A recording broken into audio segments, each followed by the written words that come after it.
Shalom, Bapak Ibu Saudara. Kita teruskan studi kita, kristalisasi, dan masih di kitab Yeskiel. Ini masih tema yang ke-8. Kita ambil temanya dari pasal 12, suatu tindakan simbolik daripada Nabi Yeskiel untuk menjelaskan kepada orang-orang Israel yang masih ada di Yerusalem. Ya, karena kerajaan kita tahu Yeskiel itu melayani ketika dia sudah dibuang ke Babel, dan dia melayani berbicara kepada Raja Sedekia pada waktu itu yang masih ada di Yerusalem. Kerajaan Yehuda juga masih ada, bait suci masih ada, tembok istana masih ada, ya. Karena keruntuhan kerajaan Yehuda itu ketika tahun ke-13, ya, ke-12, 13 dari Raja Sedekia. Jadi Nabi Yeskiel bernubuat, ya, 4 tahun setelah sebelumnya, ya, atau diantara itulah, disitulah Nabi Yeskiel menubuatkan bahwa Raja Sedekia atau kerajaan Yehuda akan hancur, akan runtuh, ya. Jadi, tapi di tema kita ini, tindakan Yeskiel itu, Nabi ini melakukan tindakan dengan tanda simbolik, ya, supaya, karena alasannya begini, agak unik ini, ya. Pasal 21 kita baca dulu. Lalu datanglah firman Tuhan kepadaku, hai anak manusia, engkau tinggal di tengah-tengah kaum pemberontak yang mempunyai mata untuk melihat tetapi tidak melihat, dan mempunyai telinga untuk mendengar tetapi tidak mendengar, sebab mereka adalah kaum pemberontak. Jadi memang Nabi Yeskiel itu disuruh menyampaikan, entah didengar atau tidak, pokoknya orang Israel tahu bahwa masih ada nabi, ya, yang menyampaikan. Karena kalau nabi palsu itu bicaranya damai sejahtera kepada Yerusalem, kepada kerajaan Yehuda, dia bilang gak apa-apa lah, pokoknya malah Tuhan sudah membuang itu orang saudara-saudara kita di sini akan memiliki tanah ini dan sebagainya, ya. Bicara damai, ya, bicara yang enak kedengaran telinga. Itu cirinya nabi palsu, ya, atau guru palsu itu sama, ya. Tapi Nabi Yeskiel menceritakan realitanya, kondisi yang sebenarnya kerajaan Yehuda itu mereka pemberontak. Mereka sudah melanggar perjanjian, ya, ada penindasan, ada penyembahan berhala dan macam-macam di situ. Jadi cirinya nabi palsu itu dia tutupin masalahnya sebenarnya. Dia tutupi realita, ya, apa adanya yang sebenarnya itu ditutupin. Dan dia bicara yang manis-manis, yang terdengar enak oleh telinga. Sementara nabi palsu atau guru sejati justru mengasih tahu, inilah kondisi kalian, ya, bahwa ancaman penghakiman akan datang, ya. Oleh sebab itu bertobatlah supaya terjadi pemulihan. Itu yang asli, yang bicara yang suara yang asli itu, ya. Memang gak enak kedengarannya oleh telinga, karena disuruh bertobat. Karena orang nggak suka itu kalau disuruh bertobat. Tapi orang suka kalau dibilang perbuatanmu bagus, Tuhan berkati engkau disokong oleh Tuhan, jangan takut apa semua, itu enak, ya. Jadi hati-hati, ya, dalam kekristenan juga hati-hati kalau saudara mendengar orang yang hanya bicara damai sejahtera aja, ya, yang enak-enak di telinga, ya, karena memang bisa dinubuatkan bahwa makin mendekat kedatangan Kristus, kedatangan Tuhan itu nanti akan ada orang-orang yang hanya mau mendengar, bahkan dia mengumpulkan guru-guru palsu yang hanya berbicara hal-hal yang menyenangkan telinga, ya. Jadi pokoknya kalau ada orang ngomong selalu damai sejahtera aja, tidak membuka kondisi kita sebenarnya. Karena dunia kekristenan itu sama seperti kerajaan Yehuda kondisinya. Kalau saudara nanti kita melihat itu, udah sering sebenarnya kita sampaikan, dunia kekristenan diancam oleh penghakiman. Perempuan di Wahyu pasal 17 itu jelas, ya. Perempuan pelacur, Babel, itu sebenarnya dunia kekristenan itu. Kalau saudara juga lihat nanti nubuat Paulus itu di 2 Timotius itu, ya, pasal 3, ataupun gereja di akhir zaman. Kalau kita lihat gereja Laodikia, karena semua suruh gereja di 7 zaman itu sudah jatuh. Itu sebabnya Tuhan panggil para pemenang. Tapi khusus di gereja di Laodikia, itu kondisinya mereka merasa kami kaya, kami tidak kekurangan apa-apa. Ya. Kami pokoknya mantap lah. Kenapa itu gereja ngomongnya begitu? Sementara kita bilang, firman Tuhan bilang, Yesus udah di luar itu lah, di luar, nggak lagi di dalam gereja itu, sudah ketok pintu, dan Tuhan Yesus bilang, engkau sebenarnya miskin, buta, melarat, telanjang. Itu beda sekali ya. Itulah realitanya. Realitanya bahwa gereja di Laodikia itu miskin, buta, telanjang, tidak berpakaian, ya melarat lah ya begitu ya. Kenapa? Saya yakin karena banyak nabi-nabi palsu di gereja Laodikia ini, gereja akhir zaman itu, yang bicaranya damai sejahtera terus.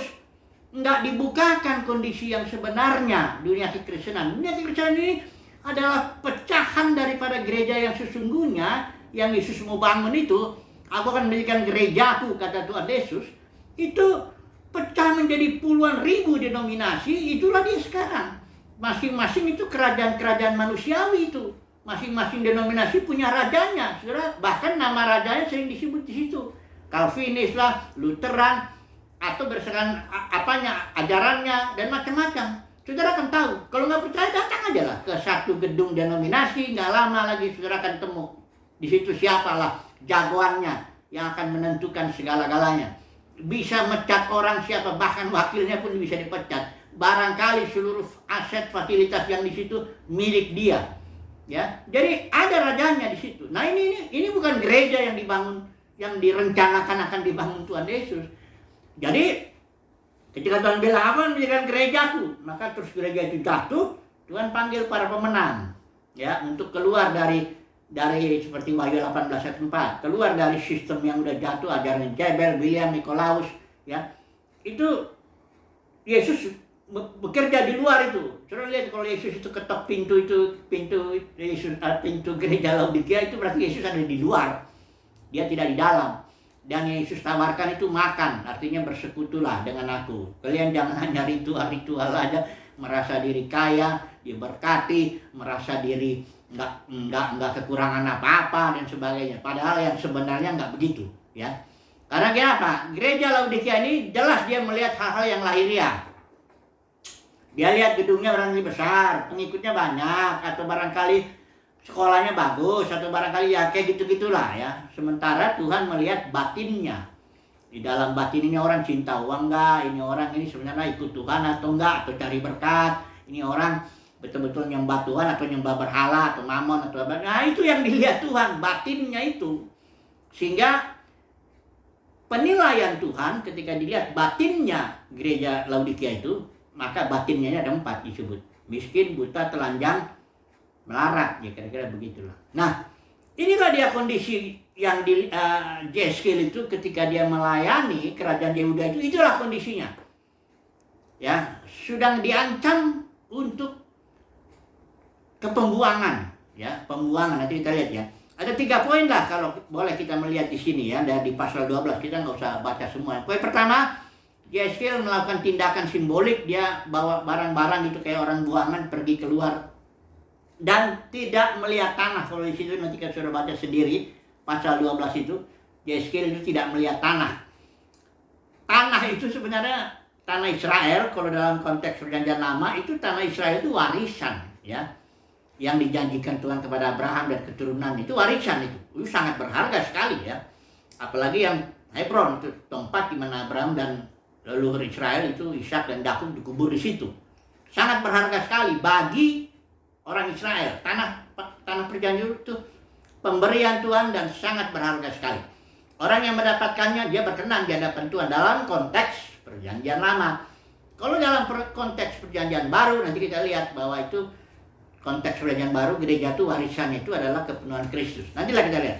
Pokoknya yang pertama tindakan simbolik daripada Yeskiel, nabi ini yang seolah-olah kayak orang buangan ya, bahwa ini dia lubangin tembok, dia pergi malam gitu ya, supaya nanti kalau orang Israel tanya ngapain kamu begini, inilah ya, bahwa ini karena nubuat ini untuk Zedekia, untuk grup yang masih di Yerusalem, tapi dia melakukan tindakannya memang di Kasdim, di negeri orang Babel ya. Nah, itu yang pertama, tindakan simbolik ya, yang pesannya jelas bahwa engkau akan dibuang, kira-kira begitu ya. dan mati di Babel, malah dibilang di sini. Sedekia itu raja yang dibuang dan matinya di Babel ya. Bahkan ngeri sekali itu penghukumannya. Itu semua anaknya Sedekia itu disembelih, pemuka-pemuka Yehuda itu dibunuh. Mata Sedekia itu karena memang mata rohaninya sebenarnya buta. Jadi mata jasmaninya disesuaikan lah dengan mata rohaninya, dibutain sama orang Kasdim. Dicungkil begitu, sudah ngeri sekali itu ya. Setelah itu bawa ke Babel dan mati di sana. Ini penghakiman bagi kerajaan Yehuda yang mereka itu merasakan, oh kami ada di sini, tanah ini milik kami dan sebagainya. Itu yang pertama. Yang kedua, di sini Yeskil mengambil suatu tindakan lagi simbolik. Dia bilang engkau akan makanlah makanan dengan gemetar, dengan menggigil, dengan cemas. Nah, seolah ya itu samalah dengan penduduk Yerusalem yang saat ini akan makan tetap aja, makan masih ada ya, tapi gemetar, menggigil dan cemas. Itu yang kedua. Yang ketiga, di sana ada sindiran. Bayangkanlah saudara, di kerajaan Yehuda di Yerusalem, penduduk Yerusalem itu masih nyindir ya. Ini katanya nubuat udah lama datang, kok nggak digenap-genapin gitu loh. Ini sindiran dari dari 21 sampai ayat yang 28 yang terakhir itu. Terus Tuhan bilang, itu sindiran itu akan kuhapus ya. Artinya apa yang kubicarakan akan kulaksanakan. Karena firman Tuhan itu pasti jadi, ya dan amin ya, pasti jadi. Cuma bukan kadang-kadang, biasanya waktu Tuhan nggak sama dengan waktu manusia. Bagi Tuhan 1000 tahun sama seperti sehari seperti 1000 tahun. Tuhan nggak lalai ya, begitu dia ngomong, itu firman nggak bisa ditarik lagi. Ya sama seperti sekarang ini di medsos ini. Jadi itu orang ngomong ya sudah nyebar dia ya. Tapi firman Tuhan ya dan amin, Tuhan tidak pernah salah.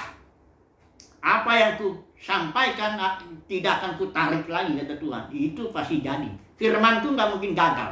Siapapun, karena dia firman kan yang berkuasa. Ya. Jadi nggak mungkin gagal. Begitu Tuhan ngomong pasti jadi. Hanya tinggal tunggu waktunya. Cara Tuhan, waktu Tuhan, strategi Tuhan, ya itulah yang akan terjadi. Tapi dalam kasus kerajaan Yehuda nggak lama kok ya. Jadi berapa tahun saja setelah itu memang terjadi ya. Oke. Sekarang kita coba aplikasikan dulu. Sekarang ya, inilah dia pesan dari Nabi Yeskil yang barangkali kita ambil tema tindakan simbolik Nabi Yeskil lah dalam hal pembuangan Yehuda atau kerajaan Yehuda ya. Nah, mari kita melihat dulu sebenarnya poin yang penting di sini, dibuang itu artinya apa? Bagi orang Israel.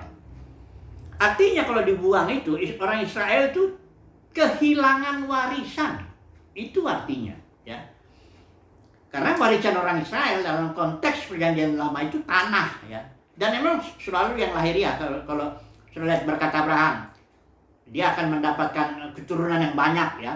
Setelah itu tanah perjanjian. Jadi kepala bukan ekor. Apa semuanya. Pendeknya hal-hal yang berkat jasmani lah. Ya, karena memang perjanjian lama itu simbol.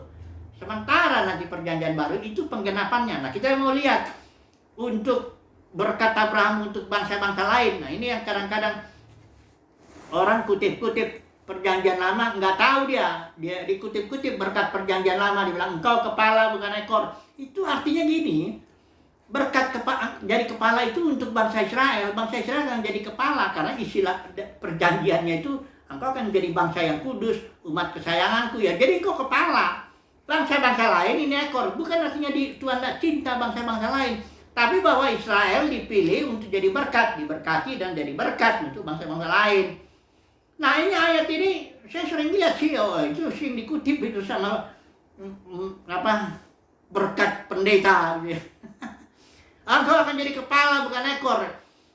Itu salah menerapkan, salah mengaplikasi berkat Abraham. Coba dulu kita lihat ini di kitab Galatia ini. Ini jelas ya, pasal 3 ayat yang ke-14, saya pakai IRT ya.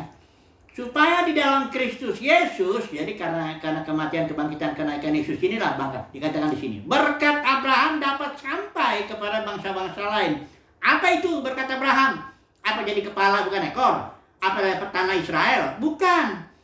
Di sini dikatakan berkat dapat sampai ke bangsa lain sehingga kita dapat menerima janji mengenai roh. Jadi berkat Abraham itu bagi gereja adalah Roh Kudus. bukan tanah perjanjian, bukan juga sorga. Itu siapa yang ngomong berkat itu sorga? Justru kalau ada roh, kita mengalami kepenuhan roh, ya sorganya turun ke bumi.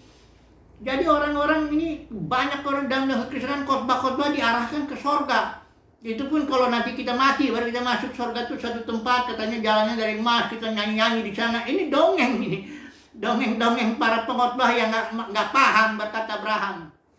Berkat Abraham itu sampai kepada bangsa-bangsa lain, dan berkat itu adalah roh yang diterima melalui iman. Kalau orang percaya Kristus Yesus, mendapat kasih karunia untuk percaya Kristus Yesus, dia mendapat roh langsung itu. Nggak usah tunggu-tunggu dulu Roh Kudus turun.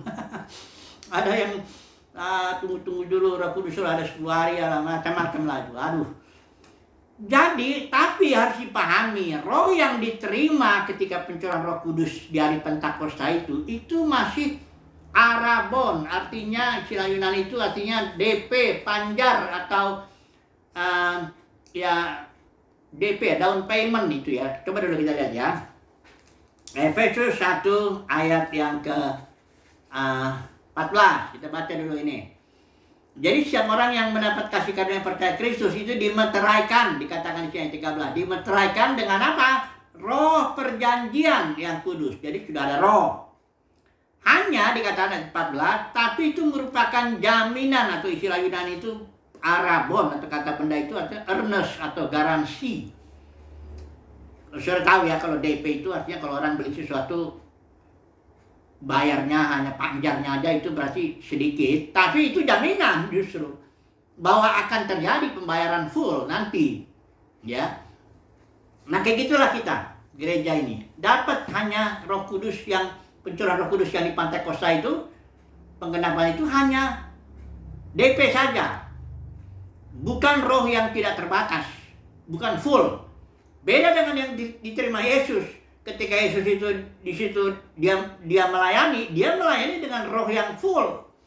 Ya, sementara gereja dengan yang masih DP itu, makanya nggak lama kemudian masalah Ananias Safira lah, masalah di Kisah Para Rasul, ada orang penatuan narik murid kepada dirinya, pecahlah gereja itu. Ya memang kondisinya ya pengaturan Bapa itu ya memang masih DP. Ya akibatnya begini. Tapi di akhir zaman nanti, kedatangan Tuhan, dia akan berikan roh yang tak terbatas, Yesus berikan itu kepada para pemenangnya. Karena gereja bukan semua gereja. Ada banyak anggota gereja yang udah kehilangan warisan. Tadinya udah dapat Roh Kudus, DP. Kemudian karena dia enggak dapat kasih karunia untuk menjadi pemenang, dia enggak dapat. Kayak orang Israel yang dibuang ke Babel, kayak gitu. Memang dunia Kristen itu Babel. Nah, enggak dapat dia. Ketika Yesus datang, dia menampilkan.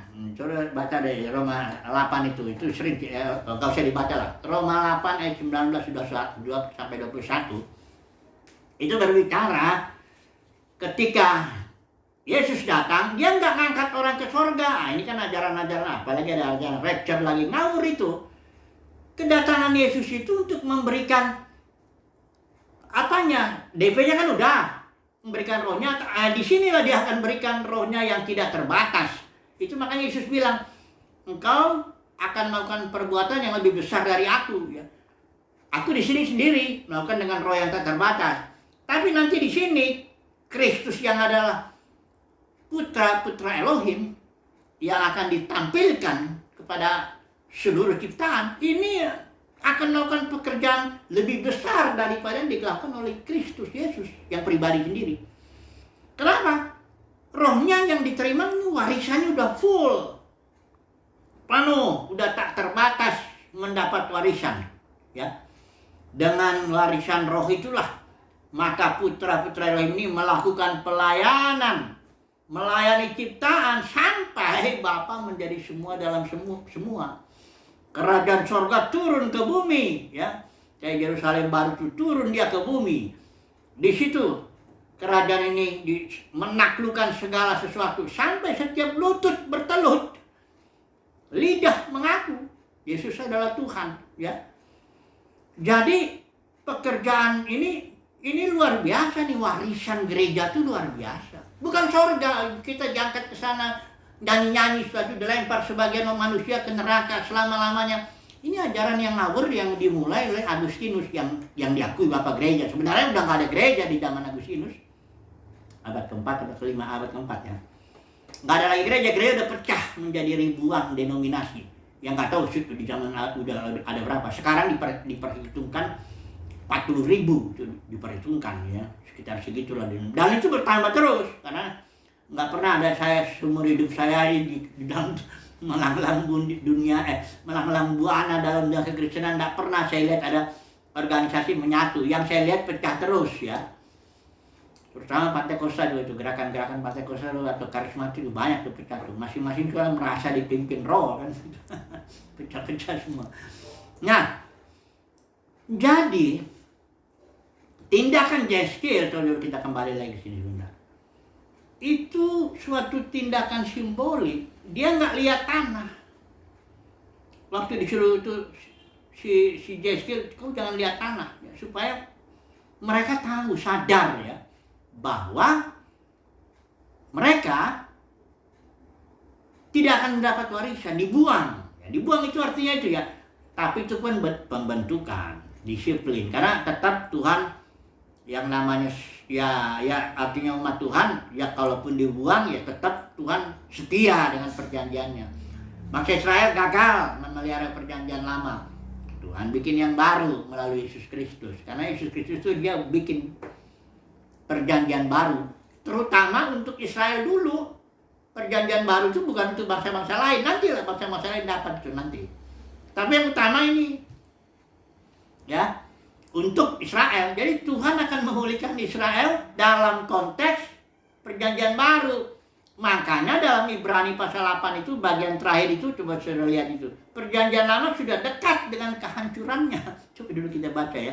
Karena dalam kekristenan masih dikutip-kutip pula katanya, enggak, perjanjian lama masih berlaku katanya. Ya karena dia senang hukum perpuluhan, hukum buah sulung, duit melulu di situ kan.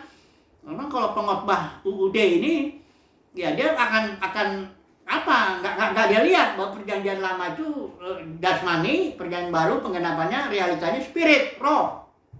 Kalau orang bicara roh nanti ibadahnya harus dalam roh, nggak lagi ritual-ritual yang harus begini, bentuk-bentuk ibadah ya begini, nggak begitu. Yesus bilang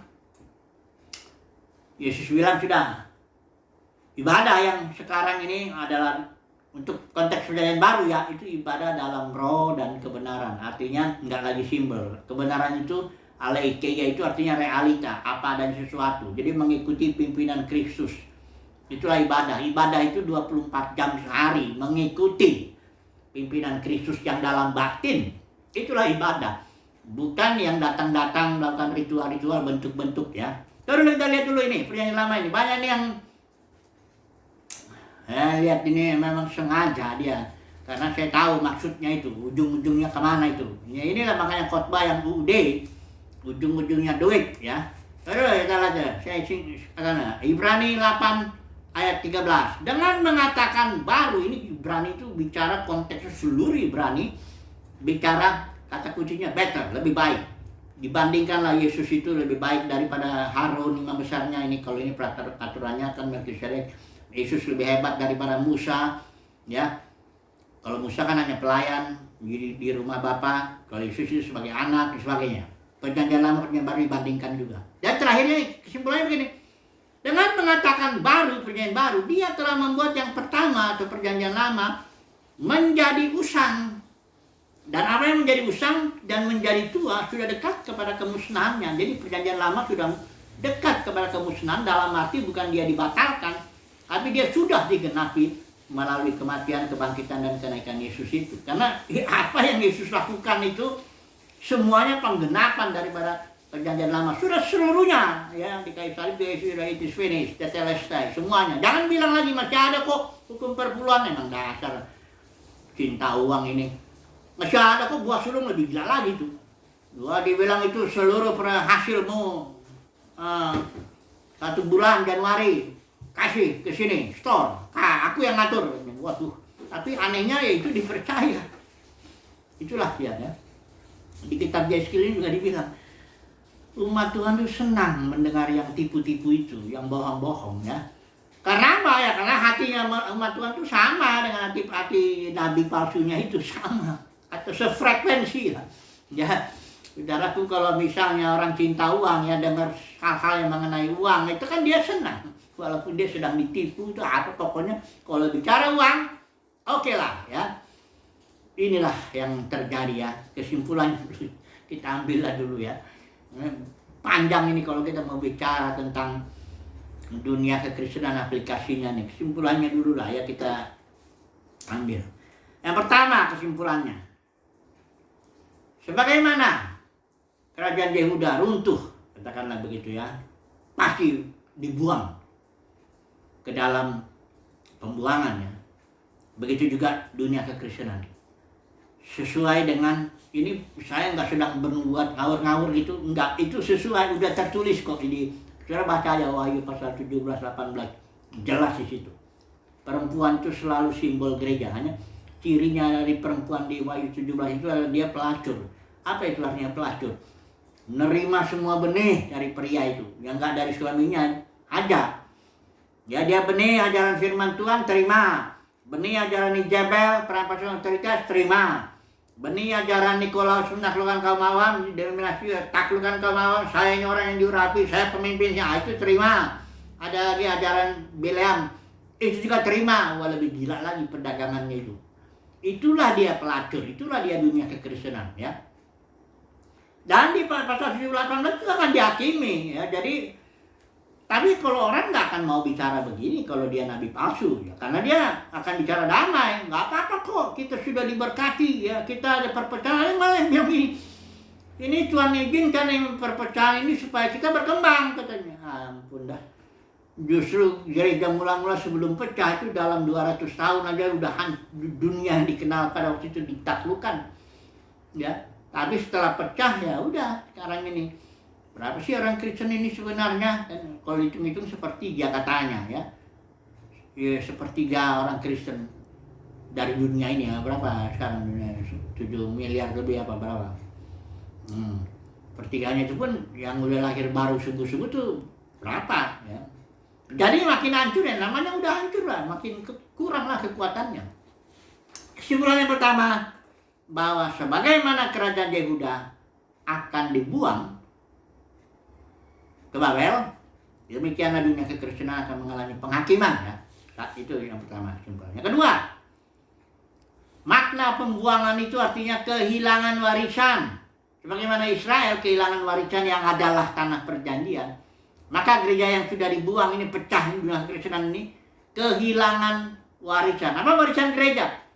Kepenuhan Kristus, roh yang tak terbatas itu, yang akan dicurahkan di akhir zaman nanti.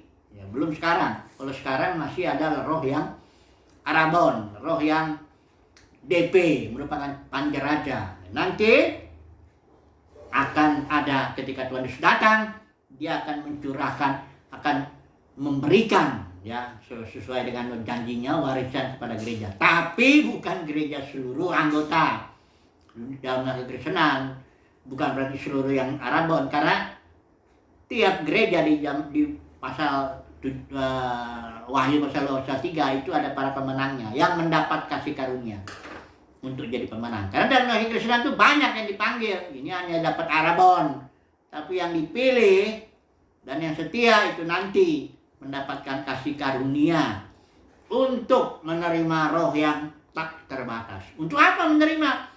Bukan untuk lari ke surga sana kita nyanyi selama-lamanya ngapain ya. Tidak, kita menerima roh yang tak terbatas untuk melayani dan menaklukkan segala sesuatu. Karena tujuan Bapa itu begitu. Fokusnya bumi, tujuan Bapa itu ya. Apa itu tujuan Bapa itu? Kejadian 1 ayat 26-28 itu jelas bilang. Taklukkanlah itu semua ya. Berkuasalah ya. Istilah Ibrani itu kabas, artinya menginjak. Karena ada musuh itu. Emang Bapa di surga taruh itu musuh kerajaan kegelapan itu semuanya.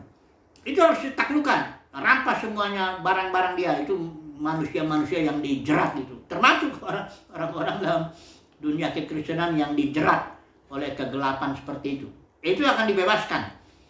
Itu tujuannya ya, taklukkan. Tujuannya bumi ya, fokus Bapak itu bumi, bukan surga. Justru surga itu nggak sur ke bumi, ya.